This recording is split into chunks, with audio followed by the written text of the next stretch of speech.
आपको ये जानकर बहुत हैरानी होगी कि भारतवर्ष में इस प्रकार की कुल मिलाकर 1200 गुफाएं हैं। सूरज की जो पहली किरण है यहाँ पर इन गुफाओं में पड़ती है तो यहाँ की जो मूर्तियां हैं वो बहुत ज्यादा चमकती हैं। एक पूरे पहाड़ को काटकर आज से 2200-2500 वर्ष पहले यहाँ के कारीगरों ने राजाओं के आदेश पर इस पूरी गुफा का निर्माण किया था।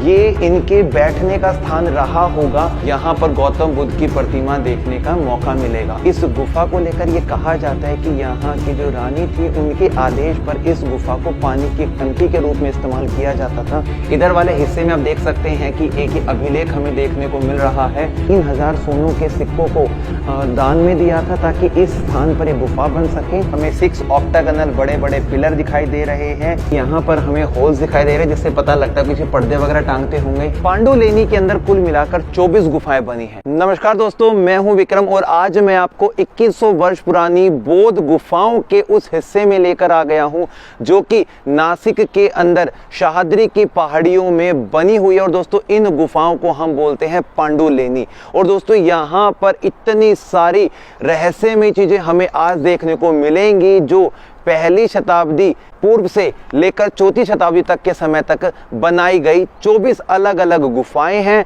और बाद के वक्त में इनमें अपने हिसाब से बाद के जो शासक थे उन्होंने यहाँ पर काम किया है। महाराष्ट्र के अंदर सबसे प्राचीन गुफाओं के अंदर यहाँ की ये वाली गुफाएं शामिल हैं। और दोस्तों ये जो पूरा हिस्सा आपको दिखाई दे रहा है यहाँ पर है आपकी सह्याद्री पर्वतमाला का ही भाग। और इसी के अंदर त्रिरश्मि नाम की जो ये पर्वत है जिसके ऊपर ये सारी गुफाएं बनाई गई हैं। आज से हमें उस इतिहास को बताएंगे कि पहले के समय में किस प्रकार से बौद्ध धर्म बढ़ रहा था। अब हमारी जो चढ़ाई है वो यहाँ से शुरू हो चुकी है। तकरीबन ऐसा बताते हैं कि यहाँ जाने के लिए आपको 20 मिनट की ट्रैकिंग करनी पड़ेगी जिसके अंदर बीच के रास्ते पे 200 से 400 सीढ़ियाँ यहाँ पर आएंगी।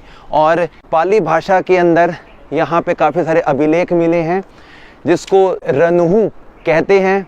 और सूरज की जो पहली किरण है यहाँ पर इन गुफाओं में पड़ती है तो यहाँ की जो मूर्तियाँ हैं वो बहुत ज़्यादा चमकती हैं। यहाँ का जो सबसे पहला संशोधन है वो ब्रिटिश सेना कप्तान जेम्स डेलामाइन ने किया था 1823 के वक्त में। आपको ये जानकर बहुत हैरानी होगी कि भारतवर्ष में इस प्रकार की कुल मिलाकर 1200 गुफाएं हैं जिसमें से 980 जो गुफाएं हैं वो केवल महाराष्ट्र में ही शामिल हैं। और दोस्तों इन गुफाओं का जो वर्क है वो ज़्यादातर शुरू हुआ था हमारे सम्राट अशोक राजा के वक्त से, यानी कि 2nd BC before Christ era से शुरू हुआ था। और यदि हम बात करते हैं दोस्तों तो तकरीबन 600 वर्षों तक ये जो पूरा काम है गुफाओं का ये बहुत ज़ोरों शोरों पे था। यहाँ के व्यापारी लोग, राजा लोग और धनवान लोग जो थे वो इनके लिए दान किया करते थे इन गुफाओं को बनाने के लिए, क्योंकि उस वक्त यानी कि आज से तकरीबन 2200-2500 वर्ष पहले जो बौद्ध धर्म था वो बहुत तेज़ी से बढ़ रहा था। ऐसा बताते हैं कि भारत के अंदर जो सबसे प्राचीन बौद्ध गुफा है वो तो है बिहार के बाराबर में, लेकिन महाराष्ट्र की जो गुफाएं हैं ये भी उसी समकालीन बनी हुई हैं जो आज हम देखने आए हैं। पांडु गुफा, इसका रियल जो नाम है वो पुंडु गुफा हुआ करता था, यानी कि पुंडुलेनी। पुंडु जो है वो पाली भाषा का एक शब्द है।